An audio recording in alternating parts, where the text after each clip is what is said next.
flere slag med. Du kan ramme mere end med den højre hånd. Prøv at gå ned og holde din balance frem. Og så stadigvæk men varier det, hvor du sigter hen. Ikke også? Og så lidt mere rundt på siderne. Jeg vil gerne se dig lidt mere rundt på siderne, at du går for meget lige tilbage. Ellers er det fint. Tænk på den højre uppercut. Der er plads til højre uppercut, ikke også? Det er der nemlig, og den prøvede han også med et par gange i sidste omgang. Men altså, Frank Holm vil have Dennis Sjælland til at gå mere rundt om modstanderne og ud og bokse på siderne i stedet for at stå frontalt foran ham, og det er faktisk, hvad han har sagt flere gange tidligere i kampen.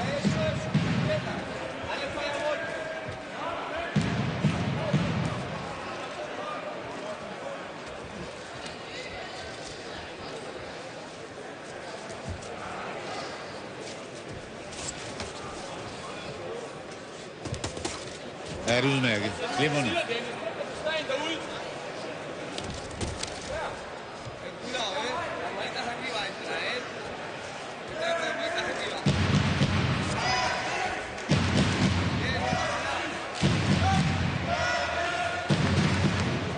Han går meget pænt rundt om ham nu, men får ikke selv fyret alverden af.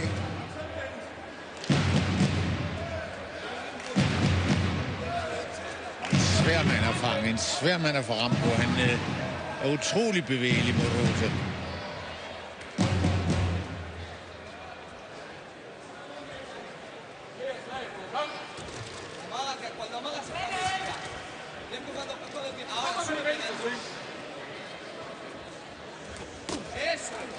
Fejler højren. Prøv med noget dybt. Sådan. Kom så igen. Kom, følg op.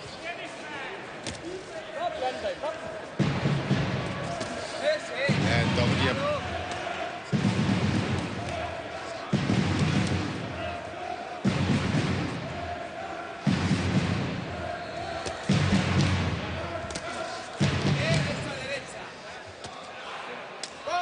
Ikke nogen let modstander at være op mod spanierne her. Han kender alle de smarte tricks til at komme væk. Og anstrenger sig ikke i offensiven. Mildt sagt.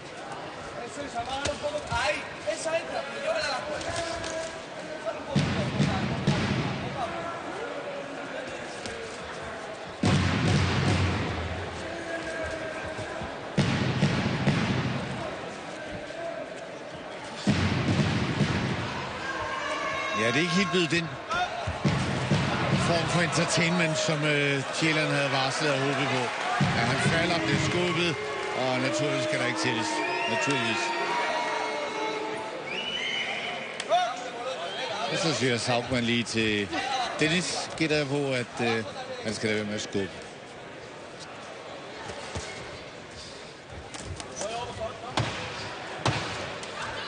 Så der har faktisk været plads til den højre flere gange i denne her omgang, men den bliver ikke fyret af.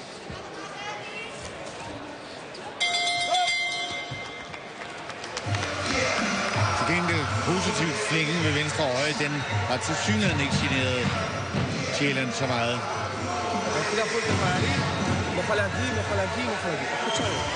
Ese bloque de izquierda que estás tirando está siendo peligroso para él, ¿eh? Svært for at komme ud på siden af ham.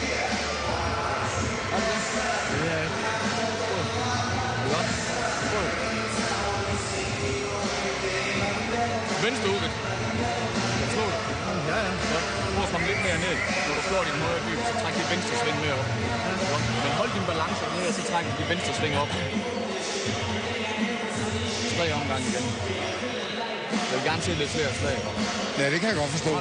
Det vil jeg også gerne. Flere slag. Der sker for lidt.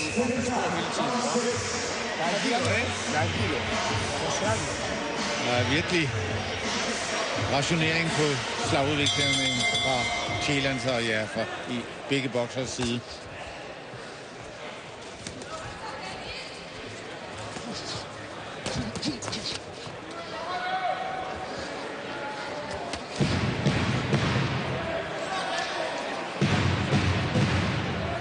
Det virker faktisk som om, at Sjælland, selvom han er ovenpå, ikke smuler 100% på, at han kan slå igennem med hænderne. Jeg er spændt på at høre, hvis vi får interview med ham bagefter, om det kan være, at der ikke er noget fysisk i vejen med hænderne, men psykisk så mange håndskader, som han har haft, der kunne jeg forestille mig, at det stadig påvirker ham.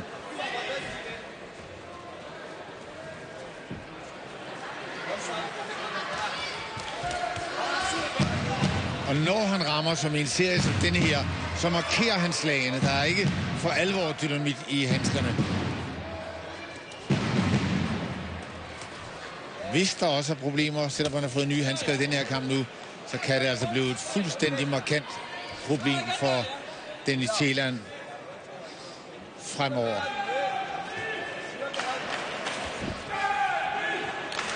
En bokser, der ikke kan slå igennem, det duer ikke, men her bliver han i hvert fald fanget og kommer selv i lidt vanskeligheder.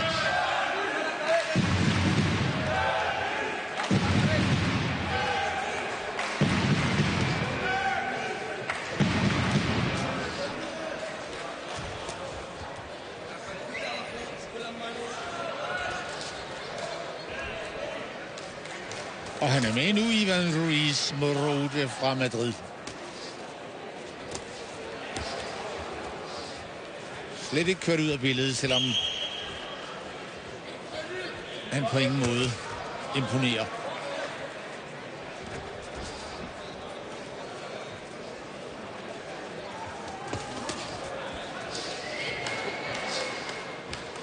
Dennis Thielmann, som vi har set, betydeligt bedre og mere aggressiv end i tidligere kampe, men det hænger selvfølgelig også sammen med modstanderens kvaliteter, at Moreau, det er svær at fange og akavet og vanskelig at tæmme.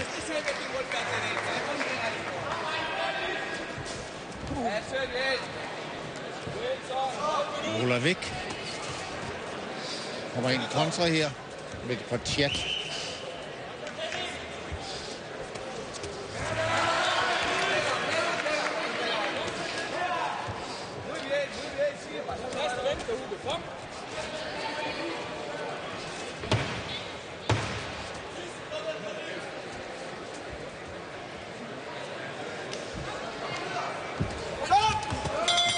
Hvad var det, der skete her?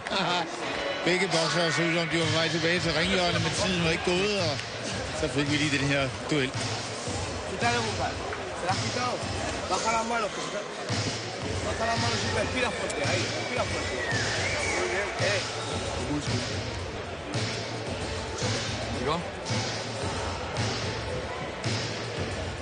Vi bliver på for stive ben i for lange perioder. Vi er på træt i dem. Det er nemlig rigtigt. Så kom ned i de ben og hold de bevægelser hele vejen rundt. Prøv at se, at der er den der spøjelsessituation. Og 2 omgange igen. Du skal slå noget mere. Det skal du absolut, Thielmann. Morute, modstanderen til Thielmann, havde svært ved at klare vægt. Vejede faktisk 59 kilo. Alt for meget til fjervægt. Men et par timer efter, der var han så kommet ned på 57. Dennis Thielmann, der inden kampen jo sagde, at han havde en masse energi, der skulle brændes af. Det har vi ikke rigtig set så meget til.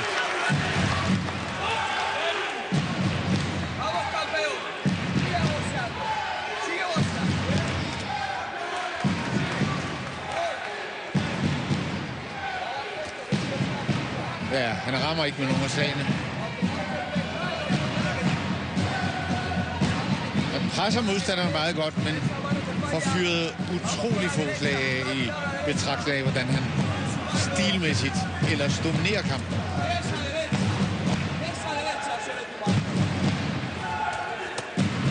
Godt dybt arbejde. Og så speeder han op. Thielmann.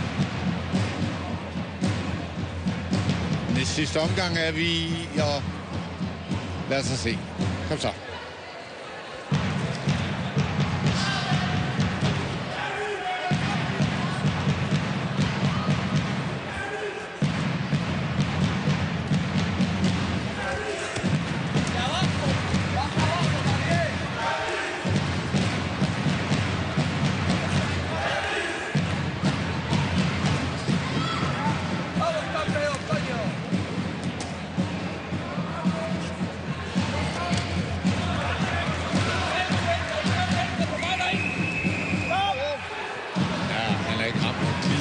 forover.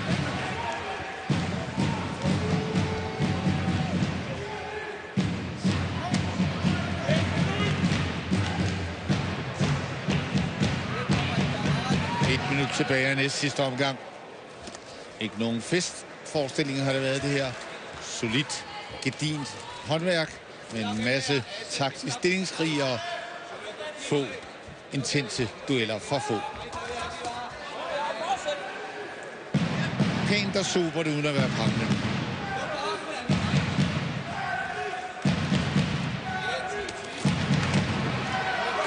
Udmærket arbejde, Dennis.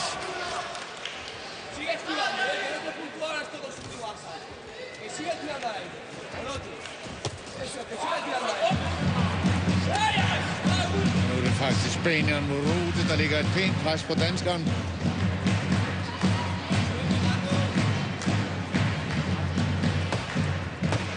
Men den Italien får hurtigt i retræten.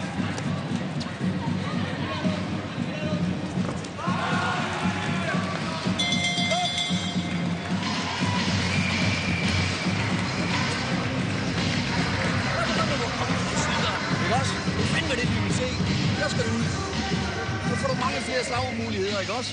Derude at være. Lad være med at lave den der foran. Han er smart nok, ham der.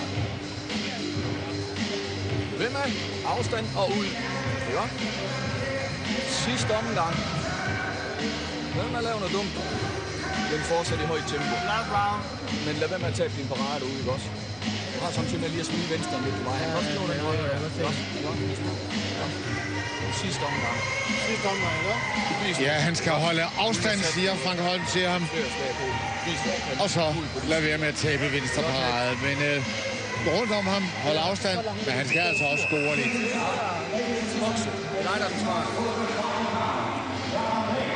Han bør vinde den her kamp, synes jeg, men det er slet ikke været det fyrværkeri, som man mere eller mindre varslet til at sende.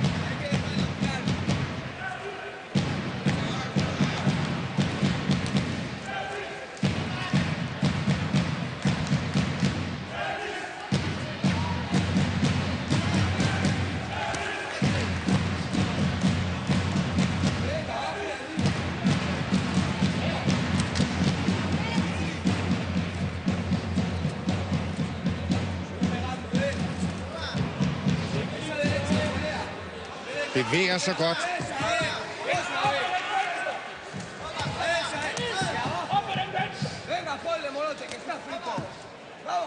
Men der er så ikke rigtig igennem.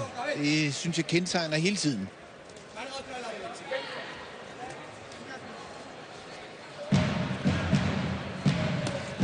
Og spanierne er så kloge, så han ikke kommer.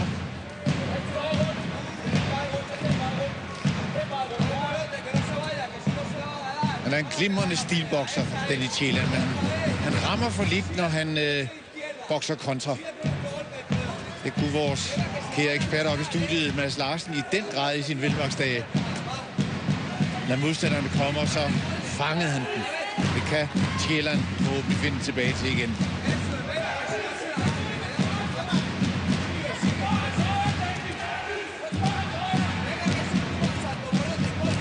Godt det der. Flot. Og igen, god dyb højre. Sådan.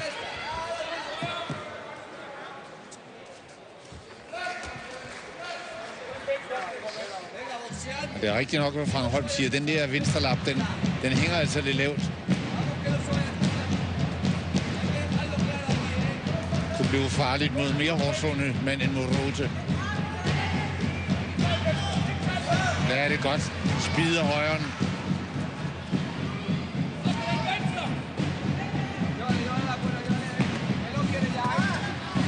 Ja, bevæger sig smart nu, Kjelleren.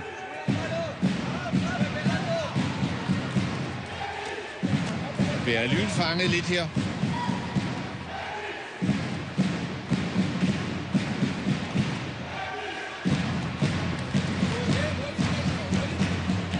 30 sekunder tilbage af denne kamp i fjervægt.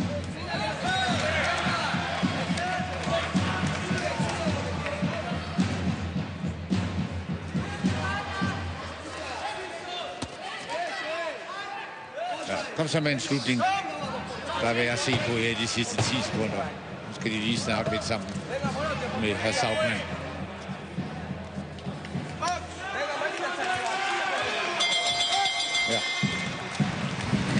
Ja. Ja.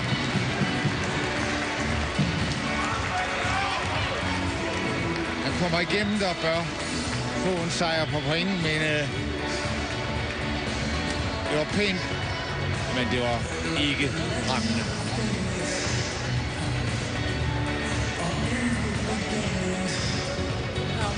Men man er aldrig bedre end sin modstander, og Ivan Ruiz Moruti er altså en mand, der trods alt kun har tabt 4 kampe ud af 21. Og som ved, hvad det handler om. God dyb højre for Jalen, og så kommer spanieren kontra.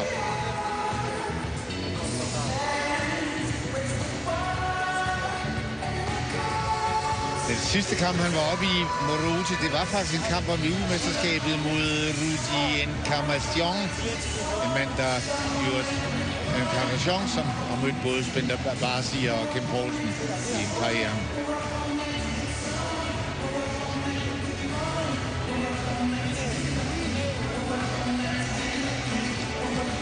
Ja, han virker ikke helt tilfreds. Lige hen og snakke lidt med Søren Saugmann.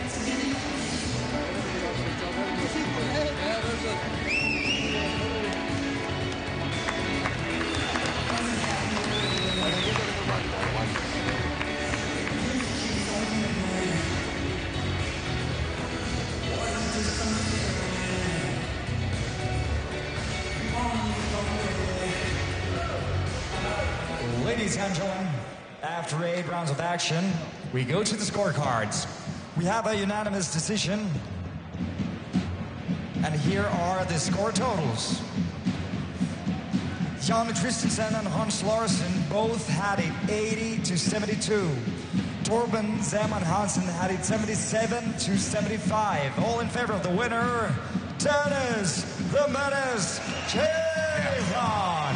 Helt som ventet sejr til Dennis Ceylan. Og det